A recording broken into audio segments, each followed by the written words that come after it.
Okay, so I think we left off here, right, under creating and calling a method. That sound right? Just give me a thumbs up if this is the page, last page that you guys saw before I dropped off. Yeah, good. Okay.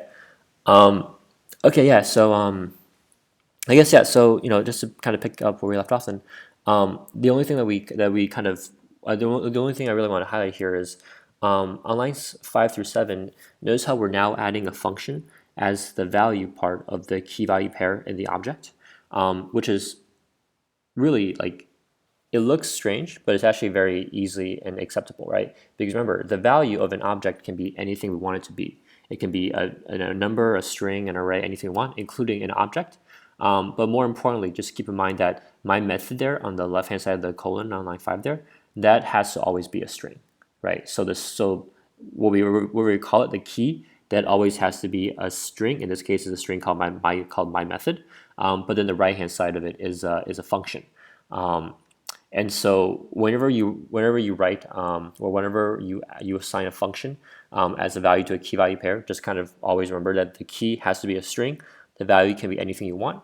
And now that we've actually assigned my method as a function, notice how on line 11, before yesterday we saw things where like we will call gracehopper.first, right, or gracehopper.rank.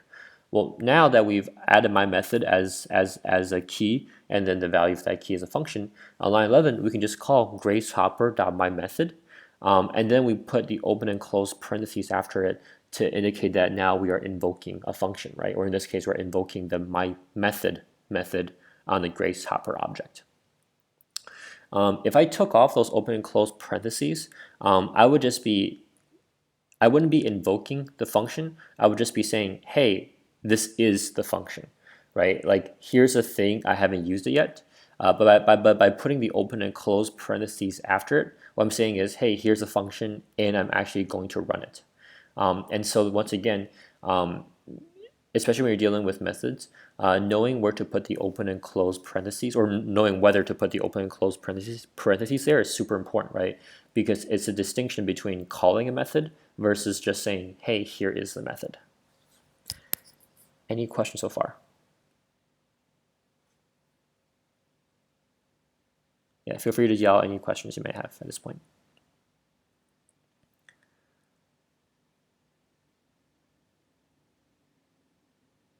Okay, cool. So moving on.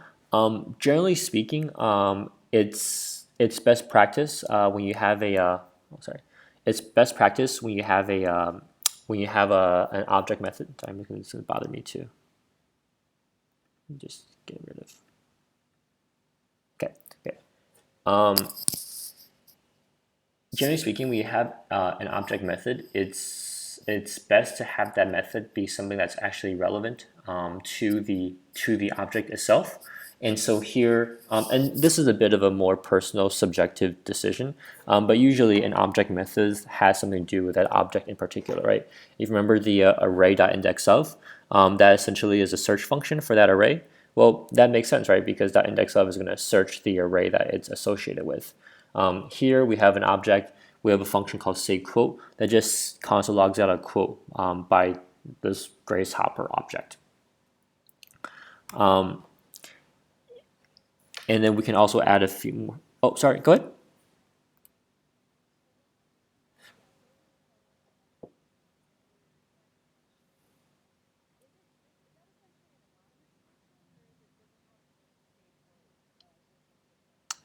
Yeah, so it's so whenever you would want to use this function, you would access it by saying gracehopper.sayQuote, right? So in that way, like if you look at just a value by itself, it may look like an anonymous function, but you would never use it anonymously. So to speak. Like anonymous functions are kind of created and then used right away, and in this case, it wouldn't qualify because you're actually storing it in this sayQuote key. And so going forward, yep. So it's not anonymous in the sense that you are storing it somewhere, and a defining feature of anonymous function is that once you create it, you can't access it again. So that's why you use it right away. Here you are able to use sayQuote, as many times as you want in the future. Yep. Go ahead.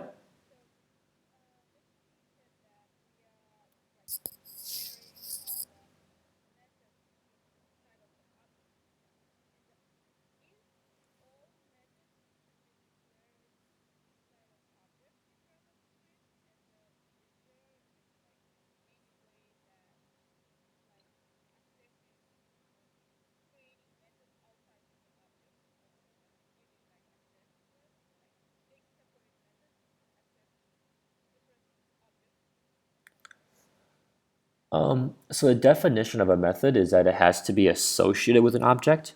Um, if I'm so, I guess I'll interpret your questions two ways and answer both questions, I guess. So one of them is probably not going to be less helpful. The first one, I guess I'll take your question to me is, do I have to create it when I initially create the object, or can I add on the method later after I've already created the object? And the answer is yes. So here we've seen a few examples of us creating the method when we initially create the object. But let's say after line 13, I want to say, oh, I want to add another method to Grace Hopper. I can still add on another method to Grace Hopper, and I'll show that how that looks in a little bit in I think a couple more slides. If I interpret your question a different way, which is to say that, can I have a method that exists outside of an object? Not really, because then it'd just be a normal function, right? The types of functions that you've written for all of the workshop problems so far. So the method has to exist as being associated or as a key value pair essentially to an object.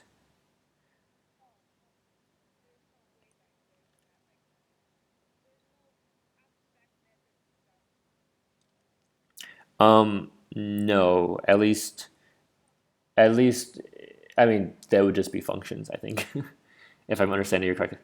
Yeah, if I understand correctly, yeah. Yeah, I mean, method is just like a very special terminology for a function that belongs to an object. So if you take away that belongs to the object portion, it's just a function then. Yep. Yep. Cool. Any other questions?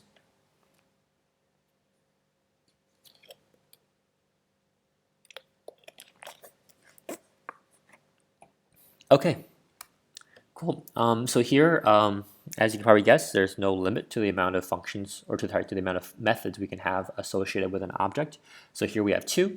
And notice how here on lines 9 through 11 we have our second method. And notice how this method takes in a parameter called year, right? And all it does is it returns the year minus 1906, which we assume is the year that Grace Hopper was born, right? And so now if you look at lines 14 there, when we call get age, we call Grace Hopper get age. We still have our open and close parentheses after get age because once again, get age is a method or a function and we're invoking it. But now when we invoke it, we actually need to pass in something because once again, when we look at line 9, the function expects something to be passed in, right? And so here we're just saying get age, we pass in 2018 and we return 2018 minus 1906 and we get back 112 on the top right hand corner of your screen. So there's literally nothing special going on here. We just wanted to show you that one, you can have multiple methods in a function, which you've already seen with arrays, and then two, which is that hey, when you create a function, that function can take in values too, right, and also return other values too, which is also something that we've already seen with the array methods as well.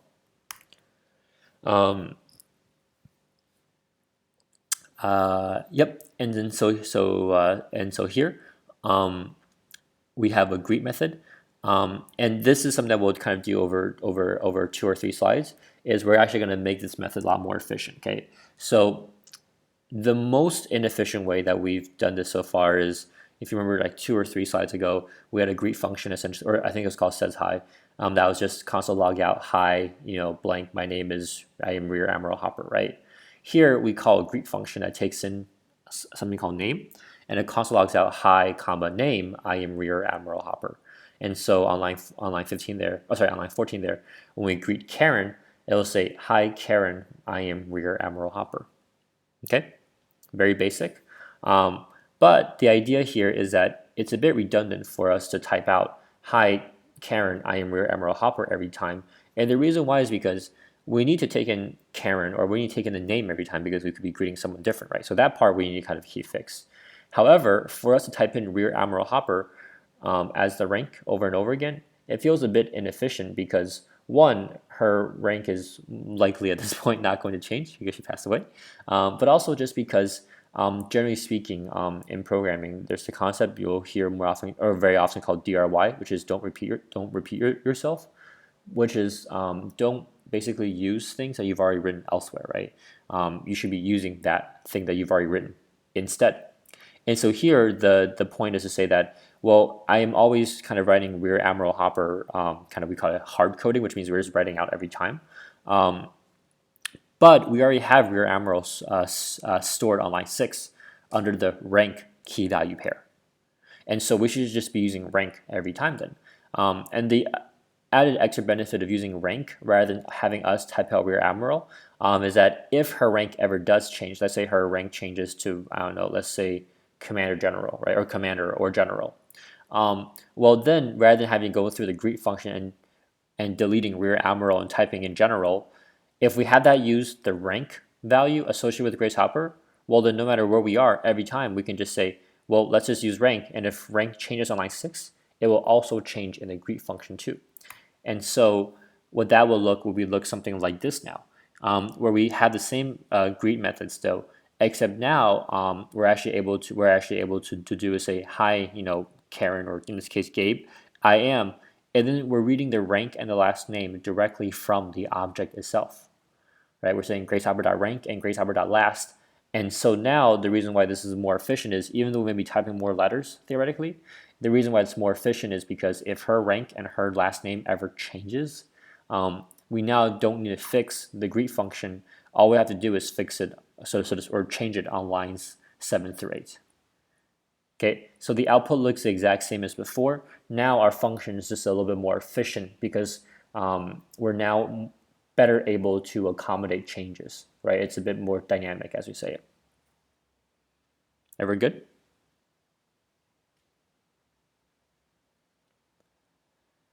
And this is something that you'll see quite a bit in methods, which is this idea that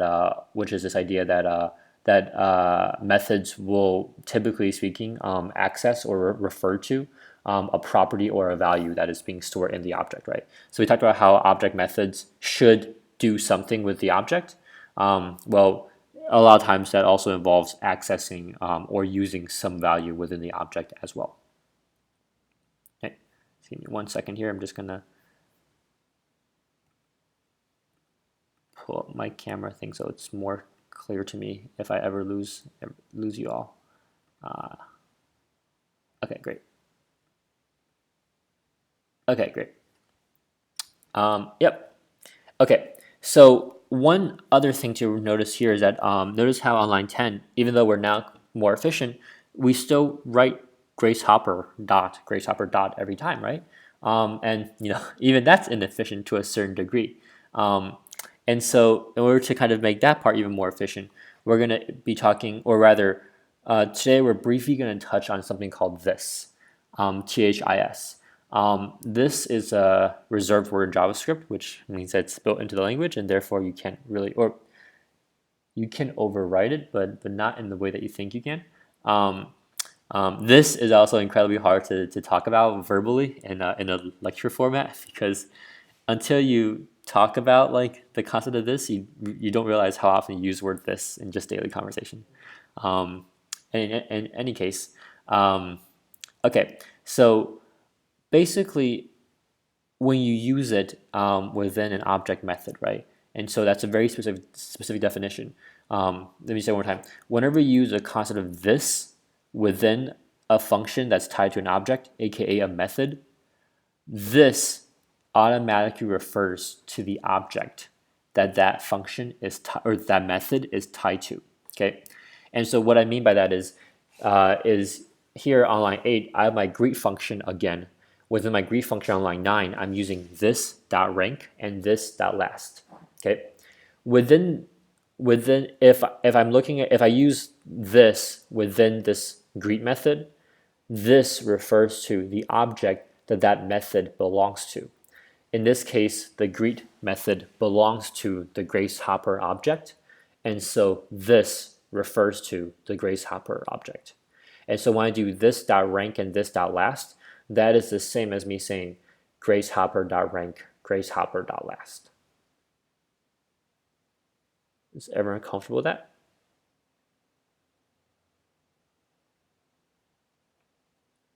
Okay. It's a bit of a shorthand, yes, but it becomes a lot more useful if you're writing multiple functions, and it becomes especially useful. Where it becomes especially useful is if you know this function or this method you're writing belongs to an object, but you don't know what the object is called or what the object is called yet. And so because of that, you'll see this being used quite a lot. If we just kind of zoom out and think of it in normal English, when we say this, we're making a reference to something usually, right? We're saying, hey, this, and usually there's a kind of a context around it. When I say, hey, can you pass me that ball, right? Or can you grab me this bottle? Sorry, can you pass me this ball? Or can you give me this bottle of water? If I say it to someone, it's very specific, and there's the context around what this is. If I say this to someone, it could be confusing, but generally speaking, when I use it, it should be very clear between me and the other person what context of this I'm looking at. It's the same exact thing in programming, which is that this by itself in isolation, if you just saw this, you actually don't know what it is. But if I look at it in context of where I'm using it, it should be clear what this is referring to, right? So if I look at just line 9 there and I say, hey, I'm using this dot rank and this dot last, I don't know what this is referring to. But when I step back and look at it within the context of the greet method, then I say, oh, this is referring to, in this case, the Grace Hopper object. So in fact, one of the things that you'll actually very quickly realize is that what this is in the context of this use case, like I said, it's verbally, it's actually a headache for me to talk about, verbally at least. One of the things you realize is that like this is basically synonymous with the Grace Hopper object because it is the Grace Hopper object. Okay, what I mean by that is if on line 7, if I create a function called get this, and on line 8, all I do is return THIS. Remember, this is built in. We don't have to define it beforehand. It's built into every object in JavaScript to a certain degree. On line 8, when I do return this, on line 12, when I call gracehopper.getThis, I return quote unquote this, and I store it under this variable called return object. On line 13, when I console log out, return object.first, that is the same as me console logging out the gracehopper object.first. And in fact, on line 14, and we'll talk about comparisons later on, at least I think you'll talk about I'm not sure if you talked about it already, but I think it's in one of the later sections. When you compare return object to gracehopper with a triple equal sign, you actually get true because return object, aka this thing that we stored earlier, it is the gracehopper object. Like those two are perfectly synonymous because they are the same thing. Okay, and so once again, the takeaway from this slide for you should just be that this, you can think of it as a reference to the gracehopper object. They are one and the same thing. That is why you can do this dot first, this dot last, this dot rank, etc. That's all perfectly valid because this is the same thing as a gracehopper object. And so if you look at a few more examples here, I have an object called calc. I have two numbers in there, and I have two functions. One's called sum and one's called difference. Under the sum function, I just return this dot num1 plus this dot num2. And on difference, I return this dot num1 minus this dot num2. So on line 12, when I do calc.sum, num1 is 20, num2 is 30. So when I add those up, I get 50. Notice how on line 13, calc.num2 is now equal to 15, right? I've overwritten the previous value of num1 with 15.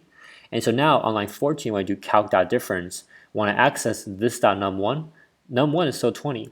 When I access this dot num2, num2 is now 15, right? Because I overwrote it on line 13. And so 20 minus 15 gives me 5. And so just also be aware that whenever you use this, or rather when you use it, whenever you access a method in general, right, it will kind of pick at the latest values associated with those keys that you give it.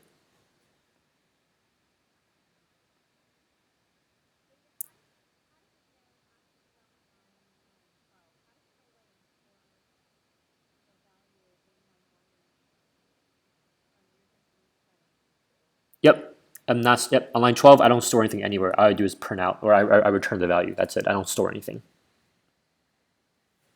Yep. Any other questions?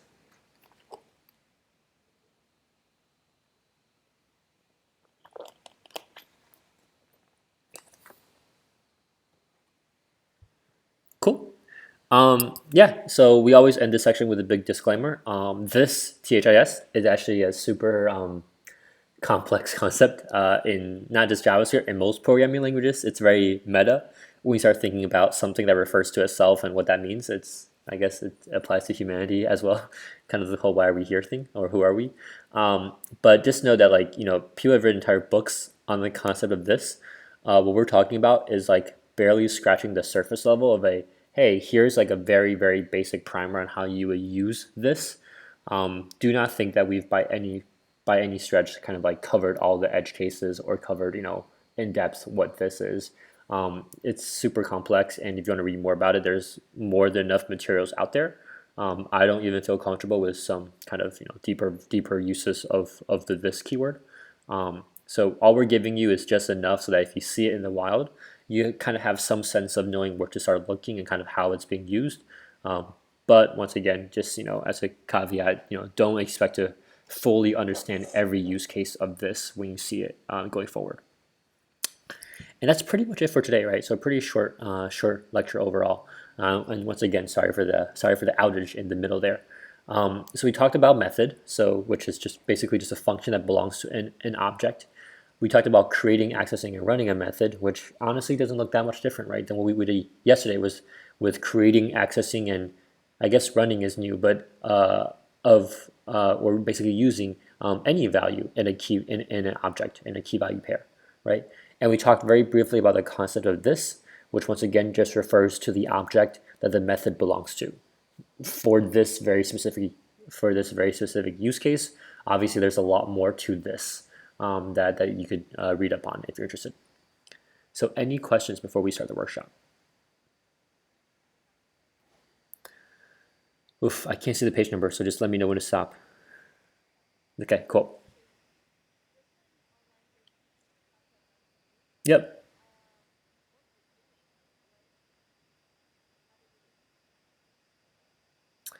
Well, so right now it doesn't get 15. We're you remember equals is an assignment, so we're just saying, hey, calc.num2, your new value is now 15, right? It's the way that we create any variable. We say like let x equal 6. That means we're just saying, hey, x, your new value is 6. Here we're saying calc.num. Yep, yep, yep. We're just changing .num2 to 15. The 15 is a number we just kind of put out thin air. It could be anything. Yep, it'd be if you look at line 8 there, it's this dot num1 minus this dot num2. So this dot num1 is 20, that never has changed. And then this dot num2 got changed to 15. So we're just doing 20 minus 15, so we get 5. Yep.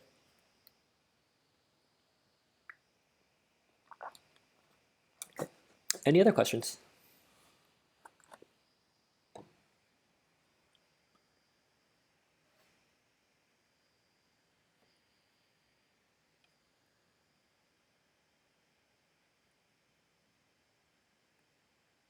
Okay then.